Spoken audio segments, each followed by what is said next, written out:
Media మిత్రులందరికీ, పాత్రికేయులకి అందరికీ, అలానే స్టేజ్ మీద ఉన్న నందమూరి బాలకృష్ణ గారికి థ్యాంక్ యూ సో మచ్ బాబు. ఫస్ట్ వాల్తెర వీరే జరుగుతున్నప్పుడు వంశీ గారు నా దగ్గరికి వచ్చి డైరెక్ట్గా అడిగిన ఒకటి మాట, నీ సినిమా రిజల్ట్తో నాకు సంబంధం లేదు, నేను బాలయ్య బాబు గారితో సినిమా చేయాలి అని స్టార్ట్ చేశారు. అక్కడి నుంచి ఎప్పుడు కలిసినా బాలయ్య గారి గురించి మాట్లాడుకుంటూ ఉండేవాళ్ళం.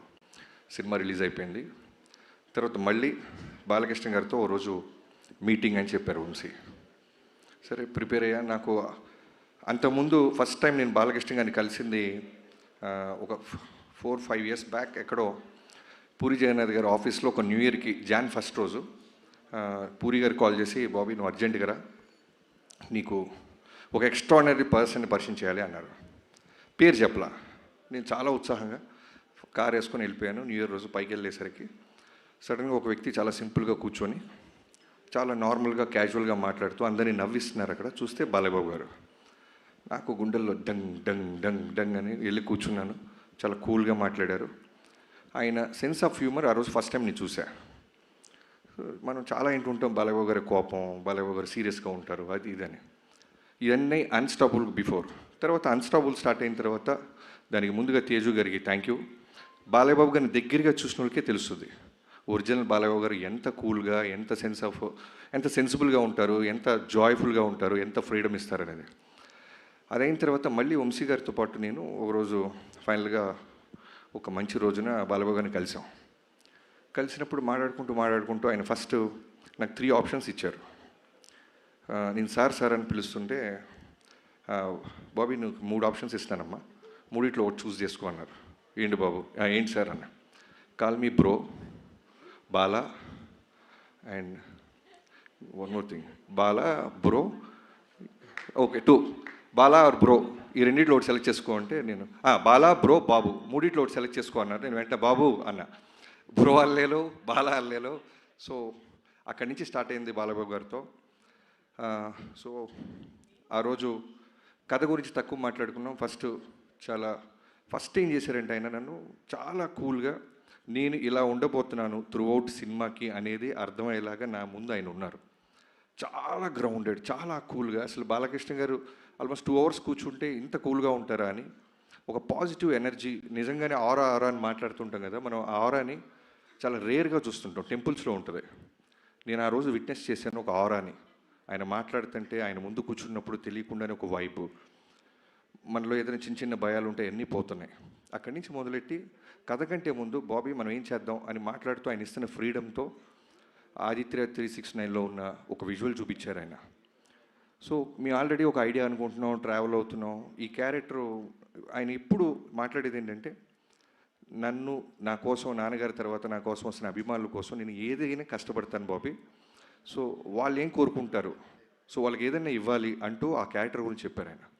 సో వెంటనే నేను నా టీంతో కూర్చొని వెళ్తున్న కథలో నుంచి మెల్లగా ఆ క్యారెక్టర్ని, ఆ లుక్లో ఉన్న క్యారెక్టర్ని ఇప్పుడున్న ప్రజెంట్ జనరేషన్కి దానికంటే నెక్స్ట్ బెస్ట్ ఇవ్వాలని కూర్చొని వర్క్ స్టార్ట్ చేశాం. నాకు తెలిసి కథ విషయంలో నేను ఎప్పుడు వినలేదు బాలకృష్ణ గారితో. కొన్ని ఫ్యూ మీటింగ్సే.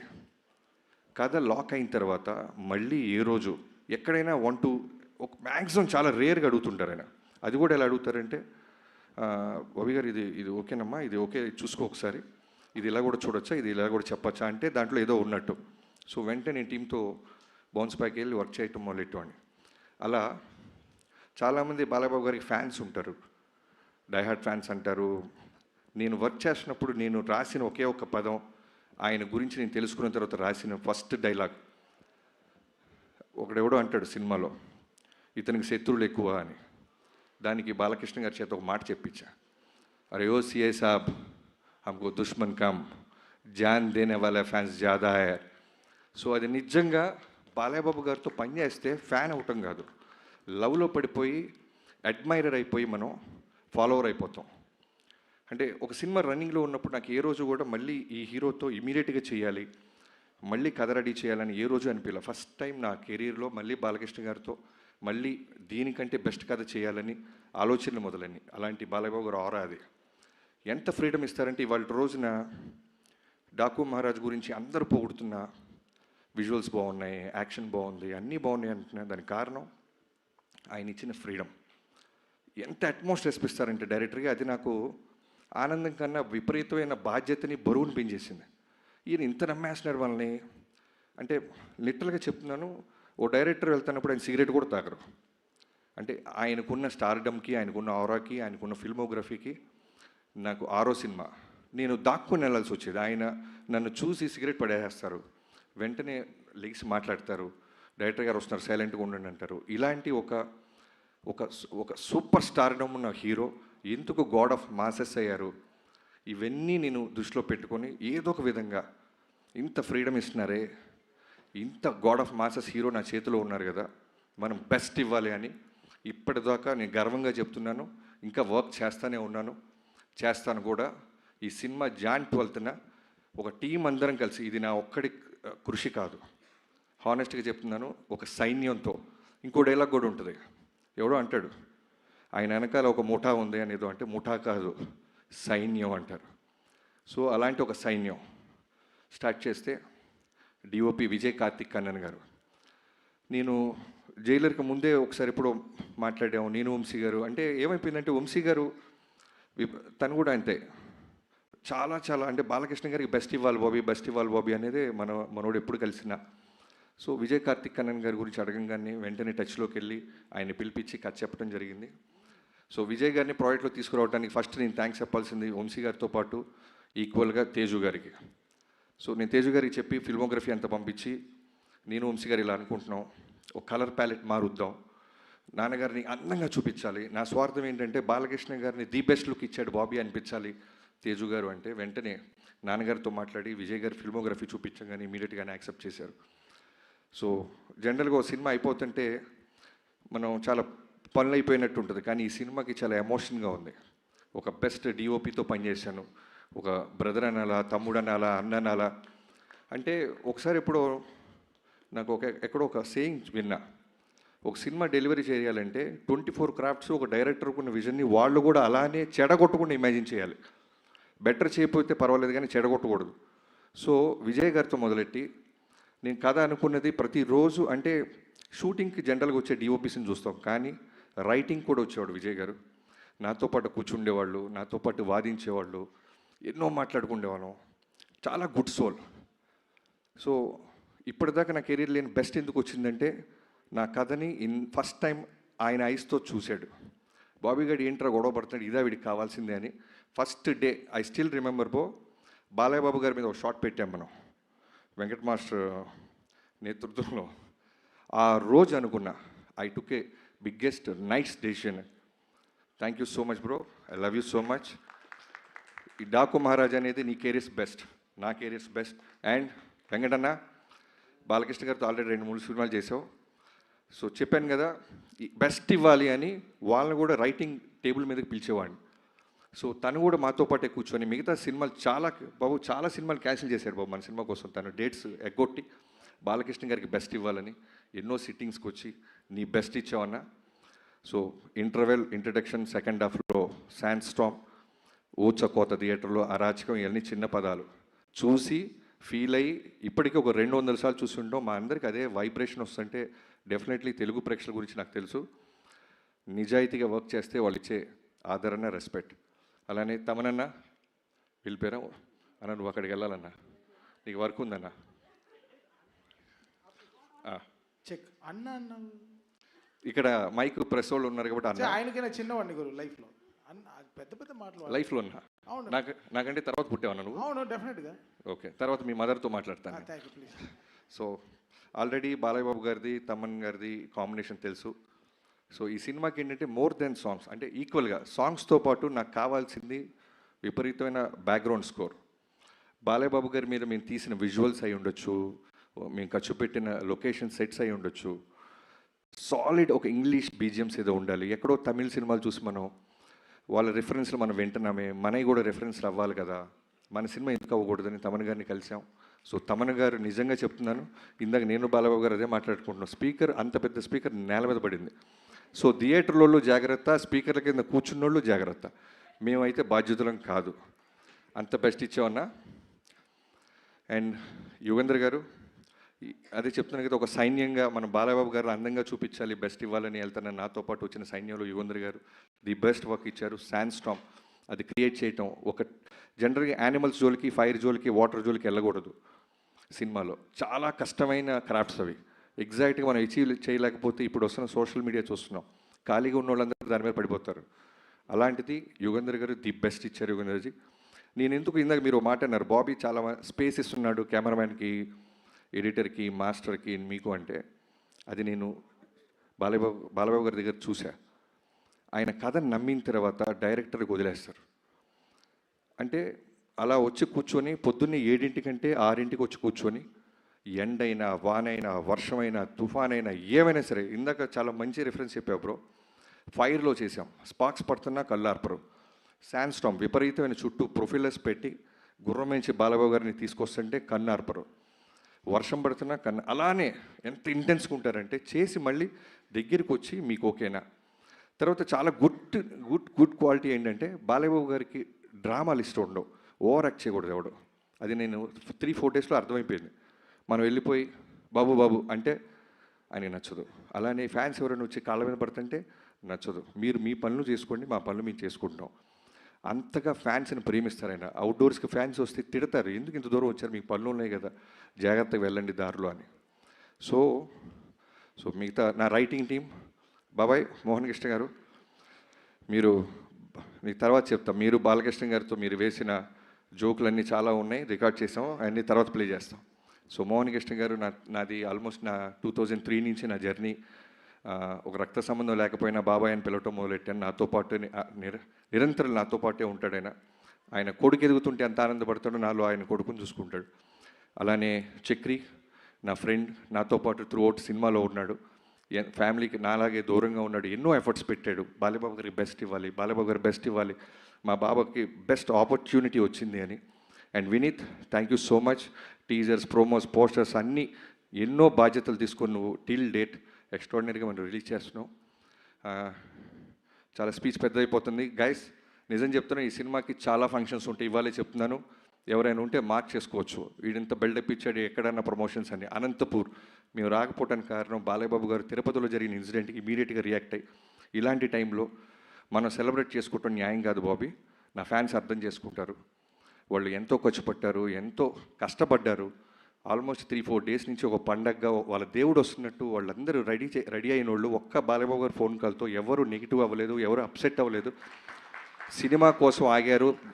ఒక ఎమ్మెల్యేగా బాలయ్యబాబు గారి మనసు అది, ఒక క్యాన్సర్ హాస్పిటల్ అధినేతగా బాలయ్యబాబు గారి మనసు అది అని అర్థం చేసుకున్నారు. నేను ఎక్కడో ఇంటర్వ్యూలో కూడా చెప్పాను, బాలయ్యబాబు గారి ఫ్యాన్స్ బాలయ్యబాబు గారు లాగే ఉంటారు, చాలా వరకు స్ట్రైట్ ఫార్వర్డ్. నచ్చినా నచ్చపోయినా, లైక్ ఎగ్జాంపుల్ వంశీ, తనకు నచ్చిన ప్రమాదమే, నచ్చపోయిన ప్రమాదమే. నచ్చితే పెద్ద పెద్ద స్టేట్మెంట్ చేస్తాడు, భయవేస్తూ ఉంటుంది, నచ్చకపోయినా అలానే ఉంటుంది. వంశీ గారు ఎంత ఫ్రీడమ్ ఇస్తారంటే, మా 130 రోజులు షూటింగ్ జరిగితే నాకు తెలిసి హార్డ్లీ ఒక 5-6 టైమ్స్ వచ్చి ఉంటారండి. యావిడికి రమ్మంటే పర్లేదు గురువు మీరు చూసుకోండి అంటారు. సినిమా అంతా రెడీ అయిన తర్వాత వచ్చి రావటం మొదలెట్టాడు. అంత స్పేస్, అంత ఫ్రీడమ్ ఇచ్చేవాడు వంశీ గారు. Thank you so much. I hope మీ డ్రీమ్ 15 ఏళ్ళగా వెయిట్ చేస్తున్న మీ డ్రీమ్ని ఈ సినిమాతో మనం బెస్ట్ ఇస్తున్నాం. మీరు ఇంకా బుక్ మై షో ఆ గొడవలో ఉన్నారు, ఓకే క్యారీ ఆన్, మన సినిమా కాబట్టి. అలానే editors Niranjan, thank you Niranjan, thank you so much, మీకు నిద్ర లేకుండా చేస్తున్నాను. అలానే Reuben bro, thank you so much, నువ్వు ఈ సినిమాకి ఇచ్చిన బెటర్మెంట్ కట్ చాలా చాలా హెల్ప్ అయ్యింది. అంటే సినిమాని చాలా పై స్థాయికి తీసుకెళ్ళింది. అండ్ శేఖర్ మాస్టర్ గారు and Shankar master, thank you so much. And Avinash Kolla గారు, నేను ఫస్ట్ టైం అవినాష్ గారితో పనిచేస్తున్నాను, ఆర్ట్ డైరెక్టర్. అంటే చెప్పాను కదా, నేను జనరల్గా దేవుణ్ణి, ముహూర్తాన్ని నేను నమ్ముతాను, కానీ బాలబాబు గారిని చూసిన తర్వాత వాటి వైబ్రేషన్ నిజంగానే నాకు అర్థమైంది. ఏ ముహూర్తాన ఆయన కథ విన్నారో, ఏ ముహూర్తాన్ని ఆయన సినిమా పూజ ముహూర్తం పెట్టారో నాకు తెలియదు. ఆ రోజు నుంచి అన్నీ ఈ సినిమాకి పాజిటివ్గా జరుగుతూనే ఉన్నాయి. అలానే అవినాష్ గారు one of the best art director. ఏ రోజు కూడా మాకు ఇది కాదు, ఇది అవ్వదు అని లేదు. జైపూర్, రాజస్థాన్, ఎక్కడికైనా వెళ్ళు, ఆ వరల్డ్లో అక్కడికి వస్తున్నారు, అక్కడ క్రియేట్ చేశారు. ఇక్కడికి వచ్చిన తర్వాత మాకు ఏదైనా బ్యాలెన్స్ ఉందంటే ఆ వరల్డ్ మొత్తం మాకు తీసుకొచ్చి పెట్టేవాళ్ళు. Thank you Avinash ji. Thank you so much. మీలాంటి ఒక టెక్నీషియన్స్తో నాకు ఈ సినిమాలో దొరకటం నిజంగా ప్రౌడ్గా ఫీల్ అవుతున్నాను. Thank you so much. Stage మీద ఉన్న మిగతా హీరోయిన్స్ అందరికీ, ప్రజ్ఞ, థ్యాంక్ యూ సో మచ్ ప్రజ్ఞ. నువ్వు ఎప్పటి నుంచో మనం మాట్లాడుకుంటున్నాం, కానీ ఎప్పుడు కథలో నేను అనుకున్న క్యారెక్టర్కి తను ఎప్పుడు నేను అప్రోచ్ అవ్వలేకపోయాను. ఎగ్జాక్ట్గా ప్రజ్ఞకి నేను కాల్ చేసినప్పుడు నేను ఇప్పటికీ నాకు ఆ వైబ్రేషన్ వస్తుంది. తను తిరుమల దేవస్థానానికి వెళ్ళి బయటికి రాగానే నేను కాల్ చేశానంట. సో ఒక సినిమాకి మంచి జరగాలంటే అన్నిటినీ ఆ దేవుడు భగవంతుడు ఇస్తాడనటానికి ప్రజ్ఞ ఒక one of the example. Thank you Pragna. Okay, thank you. అలానే శ్రద్ధ, ఈ సినిమాలో నీ క్యారెక్టర్ గురించి ప్రీ రిలీజ్ ఫంక్షన్స్లో తక్కువ మాట్లాడాలి, ఎందుకంటే I can't reveal it, but you are the best, the best చేసావు. ఎంత ఓపిక్గా ఎన్ని ఎన్ని ఎన్ని సైన్లైనా సరే డైరెక్టర్ గారికి మీకు ఓకేనా, చిన్న వాయిస్ పెంచాలన్నా, డౌన్గా మాట్లాడానన్నా, thank you so much. And Urvashi అనగానే జనరల్గా సాంగ్స్ కోసం పిలుస్తారు, ఐటమ్ సాంగ్ చేసి పంపిస్తారు. ఇలా అనుకుంటున్న ఊర్వశిని మేము నిజంగానే ఈ సినిమాలో ఒక కీ క్యారెక్టర్గా వాడాం. చాలా చాలా అందంగా చూపించాం, చాలా బాగా చేసిన అమ్మాయి. Thank you Urvashi. ఈ సినిమాతో నువ్వు ఇంకా పెద్ద సినిమాలు చేస్తావని నేను నమ్ముతున్నాను. అండ్ ఈ సినిమాలో చాలామంది క్యాస్టింగ్ క్రూ ఉన్నారు, లైక్ చాందిని చౌదరి, తను హీరోయిన్గా చేసినా సరే మేము ఒక ఇంపార్టెంట్ క్యారెక్టర్ ఉందనగానే మా సినిమా పట్ల బాలయ్యబాబు గారి పట్ల ఉన్న రెస్పెక్ట్కి తను యాక్సెప్ట్ చేసి సినిమాలో చిన్న క్యారెక్టర్ అయినా చేసింది. అండ్ బాబీ డియోల్ గారి గురించి చెప్పాలంటే, మేము ఏదైనా డెసిషన్ తీసుకునే ముందు ఫస్ట్ వన్స్ మేము లాక్ అయ్యే ముందు నేను వంశీ గారు బాలయ్యబాబు గారి దగ్గరికి వెళ్ళినప్పుడు ఒక 4-5 పేర్లు చెప్తుంటే ఆయన వెంటనే సడన్గా బాబీ డియోల్ కరెక్ట్ బాబీ అన్నారు. నాకు బాబు అన్న, బాబీ డియోల్ 100% కరెక్ట్ బాబీ గారు, ఒకసారి మీరు ఆలోచించండి, మీరు చెప్తున్న ఈ క్యారెక్టరేషన్కి ఆర్క్కి పర్ఫెక్ట్గా ఉంటాడు, ఇమీడియట్గా మీరు టచ్లోకి వెళ్ళండి, లేట్ చేయొద్దు అన్నారు. సరే మేము 2 రోజులు టైం పడుతుంది, మళ్ళీ కాల్ చేశారు, బాబీ మీరు వెళ్ళారమ్మా బాబీ డియోల్కి టచ్లోకి, బాబు రేపు వెళ్ళండు, లేదు త్వరగా వెళ్ళండి, నా ఇంటెన్షన్ చెప్తుంది ఈ సినిమాకి తను అన్నారు. సరే వెళ్ళాం, కథ చెప్పాం, ఇమీడియట్గా ఈ సెట్ ఓకే. అది మేము చెప్పిన కొన్నాళ్ళకి యానిమల్ సినిమా రిలీజ్ అయ్యి బ్లాక్ బస్టర్ అయింది. సో అప్పుడు అర్థమైంది బాలయ్యబాబు గారు ఎక్కడ ఆయనకి సెన్స్ చేశారు, ఈ సినిమాకి చాలా న్యాయం చేస్తాడు బాబీ. ఆ తర్వాత వెళ్తే అంటే డేట్స్ అలాట్ అవ్వటం కష్టం అవుద్ది, చేయొచ్చు బాబీ డియోల్ గారు, కానీ మేము అనుకున్న డేట్స్కి వస్తాడో రాడో అని ముందే పంపించారు. సో బాబీ డియోల్ గారు ఈ సినిమాలో ఆఫ్టర్ యానిమల్ చాలా చాలా చాలా స్ట్రాంగ్ క్యారెక్టర్ చేశాడు, చాలా చాలా బాగా చేశాడు. Very very very good soul person, బంగారం, పేరుకి విలన్ అయినా సరే చాలా బంగారం. Thank you Bhabhiji. తను కూడా నిన్న మాట్లాడాడు, ఈ సినిమాకి చాలా ఫంక్షన్స్ ఉంటాయి నాకు అర్థమవుతుంది Bobby, I definitely come to Anantapur అన్నారు. వీఆర్ లుకింగ్ ఫార్వర్డ్ బాబీ గారు. అండ్ ఎవరైనా మర్చిపోతే నాకు క్షమించాలి. ఇక్కడ స్టేజ్ మీద నాకు రాగానే ఇందాక కొంతమందిని చూస్తే మనకి జనరల్గా చిన్న పోలీసు రాగానే దొంగకి చిన్న భయం ఉంటుంది, అలా భర్త గారిని చూస్తే నాకు చిన్న చలక్క పెడుతుంది. ఎందుకంటే బాలయ్యబాబు గారు కథ ఓకే అన్నారు, క్యారెక్టర్ ఏదో ఆయనకి పెద్ద కథ కూడా వింటారు, ఆయన ఒక క్యారెక్టరు, ఫ్యాన్స్ ఎలా మనల్ని ఎక్స్పెక్ట్ చేస్తుంటారు వాటి మీద ఫోకస్ చేస్తారు. ఓ రోజు ఎప్పుడో తేజు గారు టచ్లోకి వచ్చి బాబీ గారు ఒకసారి కథ విందామా అన్నారు. బాలయ్యబాబు గారు ఓకే అన్నారు, పిల్లలదే ఉందని సరదాగా వెళ్ళిపోయా, కథ చెప్పడం మొదలెట్టా. అంతా అయిన తర్వాత నవ్వారు, అన్నీ అయిపోయిన తర్వాత మెల్లగా పిన్ పాయింట్ స్టార్ట్ చేశాడు భర్త గారు. నాకు లోపల అర్థమవుతుంది, అమ్మో ఎవరు చాలా మాస్టర్ లాగా ఉన్నాడు బాబు అని. కొంతమంది అడుగుతుంటే అర్థమైపోద్ది, అడగాలి కదా అని అడుగుతారు, బట్ మనం రెస్పెక్ట్ ఇస్తాం, చాలా విన్నట్టు వినయంగా నటిస్తాం. కానీ సీరియస్గా చెప్తున్నాను బ్రదర్, ఆ రోజు నువ్వు అడిగిన పాయింట్స్ నిజంగానే చాలా ఎక్స్ట్రాడినరీ క్వశ్చన్స్ అడిగాడు. సో అవన్నీ నేను వచ్చి టీంతో, నాకున్న అలవాటు ఏంటంటే వెంటనే ఎవరు అడిగినా సరే నేను ఎందుకు అడుగుతున్నారు కామన్గా ఈ పాయింట్ అని వచ్చి టీంతో కూర్చొని నా టీంతో వర్క్ చేస్తాను. అలా వర్క్ చేసిన తర్వాత చాలా బెటర్మెంట్స్ జరిగినాయి. ఆ తర్వాత ఎప్పుడో తేజు గారికి నేను టీజర్ ఏదో రెడీ అయింది చూస్తారా అంటే భర్త గారు కూడా వస్తున్నారన్నారు. మళ్ళీ టెన్షన్, అమ్మో వస్తున్నా, ఇప్పుడు ఆల్రెడీ సినిమా తీసేసాం చూసేమంటారా. రాగానే సర్ప్రైజింగ్గా ఒక అరగంట సినిమా చూపిస్తే తెగ ఎంజాయ్ చేశారు, ఆయన నవ్వుతూనే ఉన్నారు. ఆ రోజు ఫిక్స్ అయిపోయా, ఈ సినిమా బ్లాక్ బస్టర్. ఎందుకంటే ఆయనలో మాస్ ఆడియన్ ఉంటాడు, చాలా చాలా చాలా సెన్సిబుల్, లైక్ అమీర్ ఖాన్ గారి గురించి వింటుంటాం, చాలా రూటెడ్గా పాయింట్స్ పట్టుకుంటారు. సో అలాంటి ఆడియన్ ఉన్నారు. సో థ్యాంక్ యూ భరత్ గారు, మీకు సినిమా నచ్చిన రోజు నేను ఫిక్స్ అయ్యి నేను నిజంగా గర్వంగా ఆ రోజు నుంచి కొత్త కారుకి అడ్వాన్స్ కూడా ఇచ్చా. భరత్ గారికి నచ్చిందంటే ప్రపంచానికి నచ్చిందని. సో థ్యాంక్ యూ తేజు గారు, thank you so much. Suma గారు థ్యాంక్ యూ, క్షమించాలి ఇంకేమైనా మర్చిపోతే. నిజంగానే మిక్సింగ్లో ఇంకొక చిన్న వర్క్ ఉంది, నేను బయలుదేరాలి. బాబు బాబు థ్యాంక్ యూ సో మచ్. నా లైఫ్లో ఈ cinema Daaku Maharaj with NBK గారు 109 నా లైఫ్లో మర్చిపోలేను.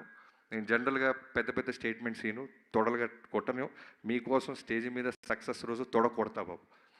తొడ కొట్టే సినిమా తీసాం, మిమ్మల్ని అందంగా చూపించాం, మిమ్మల్ని ఎమోషనల్గా చూపించాం. బాలబాబు గారిలో ఎంత మంచి నటుడు ఉన్నారో మనకు తెలియంది కాదు.